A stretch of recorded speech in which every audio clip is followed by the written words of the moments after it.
सभी विद्यार्थियों का हार्दिक स्वागत है।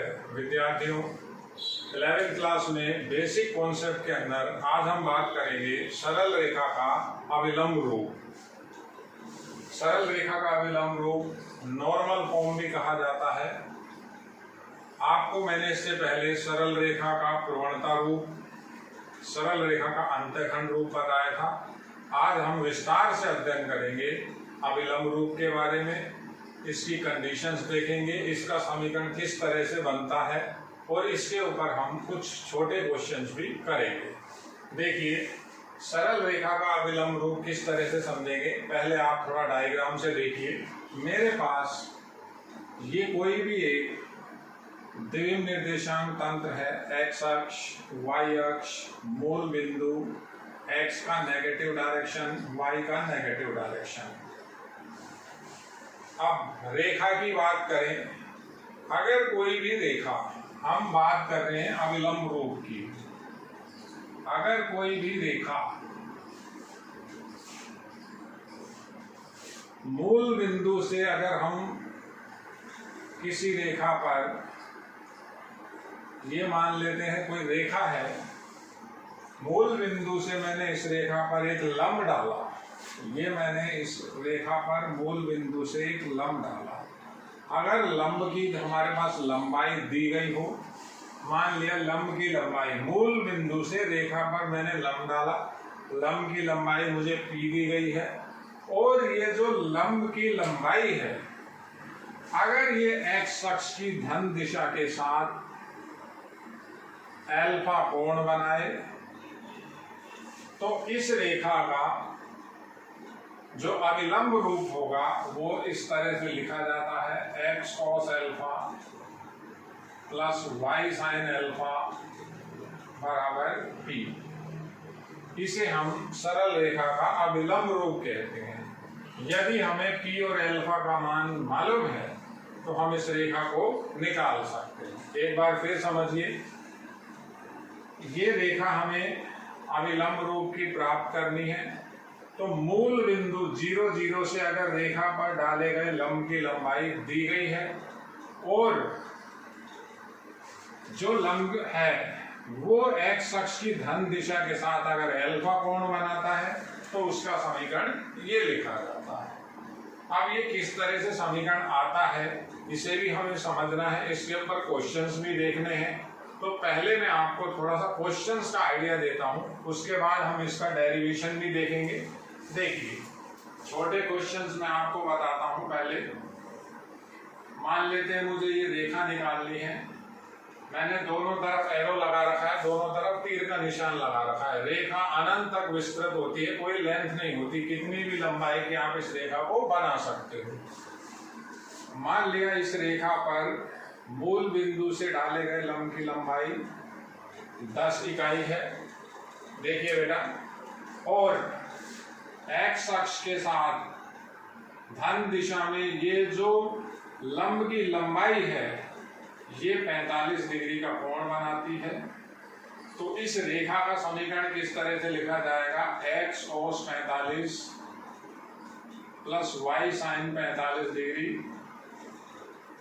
बराबर 10। देखिए, पहले मैं बिल्कुल सिंपल बात बता रहा हूं आपको, उसके बाद हम इसका डेरिवेशन समझेंगे तो आपकी कई चीजें और क्लियर होंगी। देखिए, मूल बिंदु से डाले गए लंब की लंबाई हो अगर आपके पास, और जो मूल बिंदु से हम लंब डाल रहे हैं वो लंब एक्स अक्ष की धन दिशा के साथ, यानी एंटी क्लॉकवाइज, घड़ी की विपरीत दिशा में अल्फा कोण बनाए, तो जो ये रेखा होती है इसे बोलते हैं रेखा का अविलंब रूप। रेखा का अविलंब रूप नॉर्मल फॉर्म, रेखा का अविलंब रूप है, ये इसका समीकरण लिखा हुआ है। इसके ऊपर एक छोटा सा क्वेश्चन है। देखिए, अब सिर्फ आपको क्या करना है, कोस 45 और साइन 45 का मान रखना है। एक्स कोस 45 का मान हो जाएगा 1/√2 प्लस वाई साइन 45 का भी यही सेम मान बराबर 10। तो x प्लस वाई √2 से मैं गुणा कर रहा हूं दोनों तरफ, 10√2 यानी x प्लस वाई माइनस 10√2 बराबर 0। ये वो रेखा हमारे पास फाइनल इस तरह से बनेगी। हमें क्या चाहिए होता है, हमें एक P चाहिए। P क्या होगा, रेखा पर मूल बिंदु से डाले गए लंब की लंबाई। तो P हमेशा पॉजिटिव होगा, लंब की लंबाई हमेशा धनात्मक होती है। और जो ये लंब है x अक्ष की धन दिशा के साथ अगर अल्फा कोण बनाता है तो कोण को आपको यहाँ रखना है। देखिए इस समीकरण के अंदर आप रखेंगे, आपका समीकरण बनेगा। अब इसका डेरिवेशन समझेंगे, सत्यापन समझेंगे, जो बहुत इंपॉर्टेंट है। ऐसा नहीं करना है कि आपको केवल मैंने किसी चीज का सूत्र दे दिया, आप उस सूत्र में सीधे मान रख रहे हैं। तो आपको ये भी देखना है कि ये रेखा किस तरह से बनती है। पहले एक दो छोटे क्वेश्चंस की बात और करते हैं। देखिए क्वेश्चंस मैं आपको इसलिए बता रहा हूं ताकि आपको जो लैंग्वेज है उसको अप्लाई करने में दिक्कत नहीं आए। छोटे क्वेश्चंस और समझाता हूं आपको। देखिए मान लेते हैं आपसे ये रेखा पूछ रहा है। देखिए मैंने रेखा को बहुत छोटा सा बनाया हुआ है। यहाँ ये रेखा बनी हुई है, देखिए दोनों तरफ तीर का निशान लगा हुआ है। मान लेते हैं ये रेखा आपको निकालनी है। आपको अब ये वाला कोण दे दिया, ये कोण मान लेते हैं आपको 30 डिग्री दे दिया, और ये 90 डिग्री है। लंब की लंबाई मूल बिंदु 0 0 है। मूल बिंदु से रेखा पर आपने लंब डाला, वो आपका 3 इकाई है। तो अब समीकरण आप कैसे लिखेंगे, हमारा समीकरण ये लिखा हुआ है, हमें P का मान चाहिए। तो P का मान बिल्कुल क्लियर है, P का मान इधर 3 है, मूल बिंदु से डाले गए लंब की लंबाई। अब बात करते हैं एल्फा की। तो एल्फा का मान 30 डिग्री नहीं है। एल्फा क्या होगा, x अक्ष की धन दिशा के साथ जो कोण होता है, x अक्ष की धन दिशा के साथ ये लंब जो कोण बनाता है, रेखा नहीं, रेखा की बात नहीं कर रहा हूं मैं। रेखा x अक्ष की धन दिशा के साथ थीटा कोण बनाती है, तो वो उसकी प्रवणता निकलती है। वो आपको बताया था y बराबर mx प्लस c, उसकी भी अभी बात करेंगे हम। तो ये कोण टोटल 90 डिग्री एक समकोण है, तो ये अपने आप 60 डिग्री हो जाएगा, यानी एल्फा का मान 60 डिग्री हुआ। देखिए आप 60 और 30 90 90 हो गया ये पूरा। तो एल्फा 60 हुआ, और मूले के अंदर वैल्यू रखेंगे cos 60, x cos 60 plus y sin 60 बराबर 3। तो x cos 60 की वैल्यू 1/2 प्लस y sin 60 की वैल्यू √3/2 बराबर 3। देखिए 2 का उधर गुणा करेंगे, 3 इधर आ जाएगा। आंसर ऐसे लिखा जाएगा x प्लस वाई √3। तो ये 2 कॉमन एल्शियम ले लिया, वहां चला गया, 6 हो गया। वापस इधर लाकर लिखना चाहें तो -6 बराबर 0। ये वो रेखा आई। देखिए बेटा समझिए। अब समझना क्या है, धन दिशा के साथ का कोण होना चाहिए एल्फा। कोण किसके साथ, अभिलंब। जो ये लंब हमने डाला है, ये मूल बिंदु से जो हम लंब डाल रहे हैं, ये लंब x अक्ष की धन दिशा के साथ जितना कोण बनाएगा उसे हम एल्फा बोलते हैं। तो ये बात समझिए आप एक बार। अब हम एक बार बात करते हैं इसके सत्यापन की, कि ये समीकरण आपका किस तरह से बनता है। क्योंकि अभी आपकी जो क्लासेस हैं इनमें आपको कभी कभी डेरिवेशन भी करना होता है, हमें उस चीज को सिद्ध भी करके बताना होता है कि वो चीज इस तरह से हमारे पास आई है। तो देखिए मुझे ये रेखा निकालनी है। मैंने आपको अभी y बराबर mx प्लस c भी बताया था। ये भी एक रेखा है, इस रेखा को मैंने आपको इस तरह से समझाया था। अगर कोई रेखा y अक्ष के साथ c इकाई का अंतःखंड काटती है और रेखा धन दिशा के साथ थीटा कोण बनाती है, तो इस रेखा के अंदर जो ढाल होता है, ढाल को m बोलते हैं। m बराबर tan थीटा होता है। थीटा का मान यहाँ रखते हैं, m का मान आ जाता है। ये m का मान और ये c का मान यहाँ रखते हैं। ये रेखा का आपका प्रवणता रूप बताया था। तो अब वहां बात करें हम, मैं इस रेखा को सिद्ध करना है मुझे। ये मेरे पास एक क्वेश्चन हुआ, एक तरह से सिद्ध कीजिए कि ये रेखा है, इस रेखा में अल्फा क्या है, ये जो लंब डाला है ये लंब अल्फा, ये लंब है जो ये एक्स अक्ष की धन दिशा के साथ अल्फा कोण बनाता है। तो ये रेखा अगर सिद्ध करवाता है तो किस तरह से करेंगे, देखिए बहुत शानदार चीज है, बहुत समझने वाली बात है।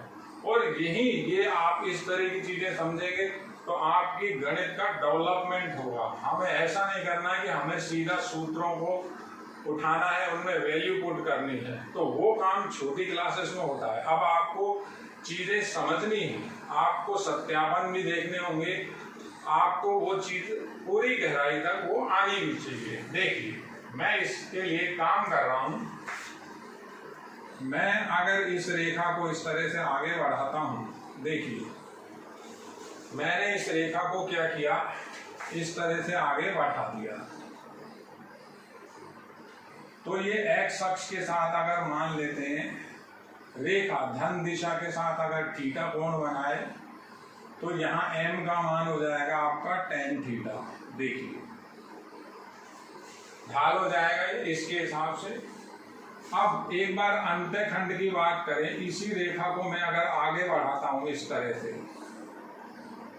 ये रेखा मान लेते हैं y अक्ष को, यहां से यहां तक ये c दूरी हो गई, ये दूरी आपकी c हो गई। तो अब अगर इसी रेखा का हम कौन सा रूप लिखें, इसी रेखा का हम प्रवणता रूप लिखें, तो प्रवणता रूप आपका क्या हुआ, y बराबर mx प्लस c। रेखा के अलग अलग रूप हैं, अब इस रूप को मुझे इस फॉर्म में कन्वर्ट करना है, अविलंब रूप में कन्वर्ट करना है। तो मुझे c को हटाना है और मुझे m को हटाना है। मुझे किसको लाना है, मुझे इस अल्फा को लाना है, मुझे इस p को लाना है। अल्फा और p को लेकर के आना है, c और m को हटाना है। कैसे हटेगा, देखिए आप इस त्रिभुज को देखिए, ये जो एक त्रिभुज बना हुआ है, त्रिभुज के सभी कोणों का योग 180 डिग्री, ये 90 है, लंब था तो ये 90 डिग्री हो गया। ये जो रेखा है ये सरल रेखा है, सरल रेखा पर कोई भी कोण बनता है 180 का बनता है, ये थीटा है तो ये 180 डिग्री माइनस थीटा हो गया।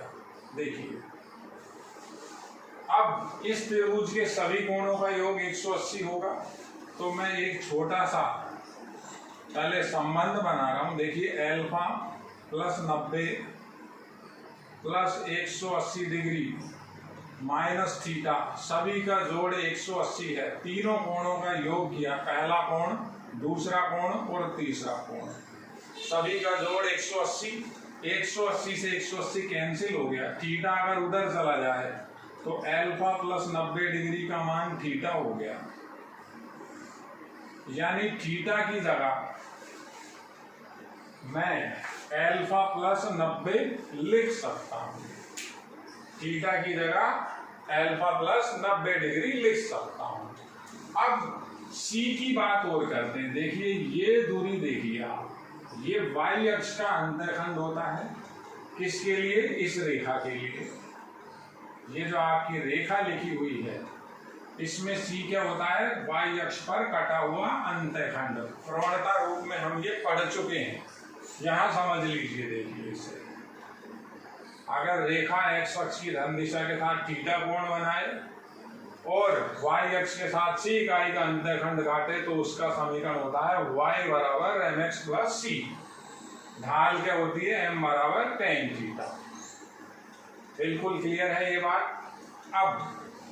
अब इस त्रिभुज के बाद अपन इस त्रिभुज की ओर बात करते हैं। देखिए ये 90 डिग्री है, 90 डिग्री के सामने की जो भी भुजा होती है वो हमेशा कर्ण होती है। मुझे कर्ण ही निकालना है, मुझे c का मान चाहिए, तो मैं एक संबंध लिखता हूं। देखिए संबंध क्या लिख रहा हूं, समझिए आप, संबंध लिख रहा हूं कर्ण बटा अब ये कर्ण है, तो मैं अगर इसको आधार लेता हूं तो मुझे ये एक कोण और चाहिए। देखिए बेटा, इस कोण को क्या लिखेंगे, ये वही 90 हो गया। तो ये कोण जो हुआ आपका, क्या हो गया ये कोण 90, क्या लिखेंगे इसको 90 माइनस एल्फा। और ये आपकी आधार की जो लंबाई है वो हमने अभी आपको पहले लिखी है। मूल बिंदु से रेखा पर डाला गया लंब है ये लंब की लंबाई p है। तो कर्ण बटा आधार लगा रहा हूं, कर्ण बटा आधार, कर्ण बटा आधार कोस का उल्टा होता है, कोस थीटा बराबर होता है आधार बटा कर्ण। ये है सेक थीटा, सेक का अपोजिट कोस होता है, कोस का अपोजिट सेक होता है। तो कर्ण बटा आधार क्या हो गया सेक, सेक। अब थीटा कौन सा, थीटा ये लेना है, तो थीटा हो गया आपका 90 डिग्री माइनस एल्फा। मान रखते हैं, कर्ण का मान देखिए c है, आधार मेरे पास p है, बराबर सेक 90 माइनस एल्फा। अब आप ASTC रूल के अंदर आ जाइए। आपको ASTC रूल भी किस तरह से बताया था, ASTC रूल, ASTC किस तरह से चलते हैं इसके अंदर। ये पहला घर हो गया, 90 के साथ सेक कोसेक में कन्वर्ट हो जाता है। 90 होता कहाँ है, 90 होता है y अक्ष पर, तो y अक्ष पर आपको बताया हुआ है सेक कोसेक में कन्वर्ट होगा। तो ये आपका क्या हो जाएगा c बटा p बराबर कोसेक एल्फा। तो इससे c का मान आ गया p बटा कोसेक एल्फा। देखिए ये तो c का मान हो गया और ये थीटा का मान हो गया। मेरे पास ये लिखा हुआ है y बराबर mx प्लस c में मैं अगर मान रखता हूं तो y बराबर mx प्लस c में मान रख दें हमने बदलने हैं। मान कैसे रखेंगे, y बराबर mx प्लस c है क्या, ये लिखा हुआ है y बराबर m का मान tan थीटा, y बराबर mx, m x आगे लिखा प्लस c, ये वही का वही लिखा हुआ दोबारा। तो अब लिख रहा हूं, देखिए y बराबर x tan थीटा का मान है 90 डिग्री प्लस एल्फा। हमें थीटा और m हटाना था, थीटा c m सबको हटा के मुझे क्या लाना है, ये p लेकर के आना है, ये p लाना है और ये एल्फा लाना है। तो ये तो देखिए थीटा की जगह तो एल्फा आ गया। अब c का मान ये निकला हुआ है प्लस p कोसेक एल्फा।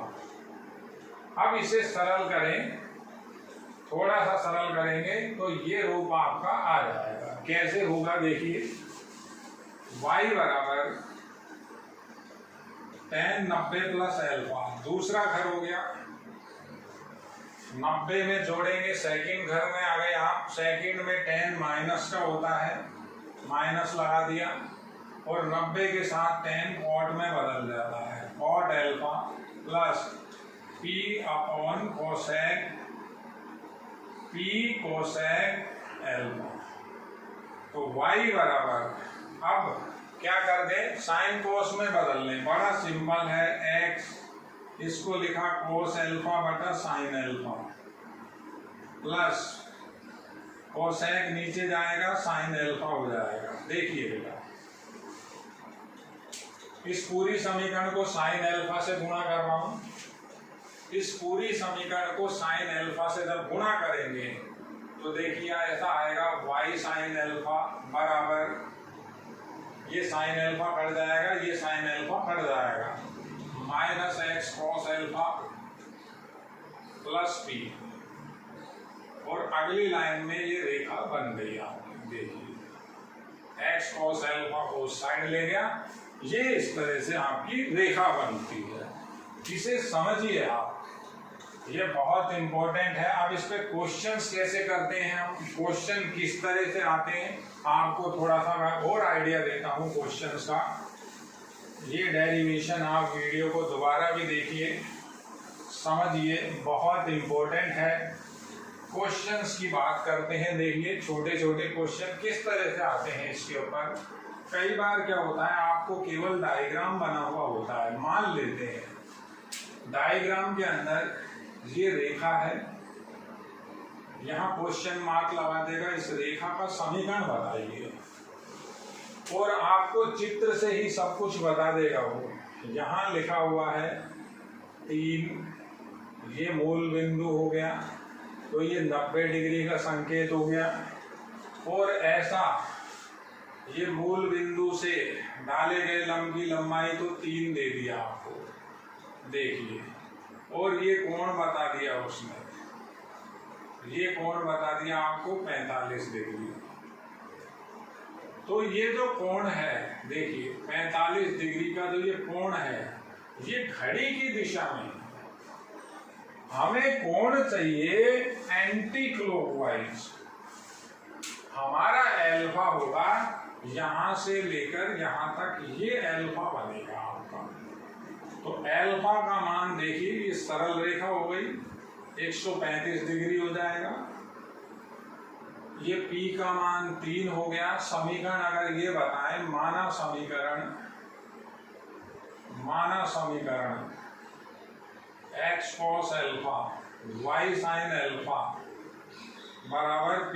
अब समीकरण कौन सा लेना होता है, जैसा उसने आपको उसमें सामान दिया हुआ है, जैसी उसके अंदर चीजें दी हुई है। कह रहा है मूल बिंदु से डाले गए लंब की लंबाई दी हुई है, और वो मूल बिंदु से डाला गया लंब एक्स अक्ष की कौन सी दिशा के साथ, ऋण दिशा के साथ 45 डिग्री का कोण बना रहा है। ऋण के साथ, तो धन के साथ का कोण चाहिए होता है 135 हो जाएगा। तो मान ही रखना है, एक्स कोस एल्फा का मान 135, वाई साइन फिर मान 135, और पी का मान 3। अब cos 135 और sin 135 के मान आपको निकालने आने चाहिए। बिना ट्रिग्नोमेट्री के आप बड़ी मुसीबत में आएंगे। ट्रिग्नोमेट्री में भी कितना सा पढ़ना है, हमें ये ASTC रूल को ढंग से समझना है। ASTC रूल के अंदर हमें केवल ये देखना होता है हम किस क्वाड्रेंट के अंदर हैं, किस घर के अंदर हैं, कैसे मान बदलता है। तो इनके मान मैं आपको अलग से एक बार फिर बता देता हूं। देखिए cos 135 का मान है, मैं इसे ऐसा लिख सकता हूं, cos 180 डिग्री माइनस 45 डिग्री। 180 के साथ चेंज नहीं होता है। 180 का होता है, 180 होता है आपका एक्स अक्ष पर, तो एक्स अक्ष के साथ कभी भी चेंज नहीं करते हम। घर कौन सा है, घर है ये दूसरा, दूसरे में कोस माइनस का होता है। 180 के साथ कोस बदलेगा नहीं, केवल ये पीछे का कोण उतारना है। तो ये बराबर में आया -1/√2। ये कोस 135 का मान रखेंगे। आप ऐसे ही साइन 135 की बात करें तो साइन 135 डिग्री का मान जब हम निकालेंगे, हम लिखेंगे साइन 180 डिग्री माइनस फिर 45 डिग्री। वही दूसरा घर है, दूसरा घर साइन का ही होता है, साइन का घर है, इसलिए बराबर में प्लस लगाया, ये बराबर में माइनस लगाया था। तो 180 के साथ बदलेगा नहीं, साइन साइन ही रहेगा, पीछे का कोण उतार लिया, साइन 45 हुआ, 1/√2 हो गया। देखिए तो यहाँ मान रखें तो कोस का मान तो आया था -1/√2, साइन का मान आया था +1/√2 बराबर में 3। यहाँ भी छोड़ सकते हैं, ज्यादा अच्छा है आप √2 का वहां गुना कर दीजिए, माइनस से गुना कर दीजिए। कैसे, -x + y बराबर 3√2 या तो इन सबको उधर ले जाइए, ऐसा आंसर आ जाएगा 0 बराबर x माइनस वाई प्लस 3√2। ये आपकी वो रेखा की समीकरण बन गई जो इस डायग्राम में लिखी हुई। तो ये अभिलंब रूप की बात है। अभिलंब रूप को किस तरह से दिखाया गया है? केवल ये जो नीले पेन से रेखा बनी हुई है, इस रेखा की बात थी। मैंने इसे प्रवणता रूप से अभिलंब रूप में कन्वर्ट कर लिया। एक बार इसको दोबारा एक बार रिवाइज कर लेते हैं थोड़ा सा। जो आपको मैंने बताया है वो ये बताया है कि हमारे पास एक रेखा है जिसे हमें ज्ञात करना है। मान ले आपको ये रेखा निकालनी है, इस रेखा का समीकरण पूछ रहा है।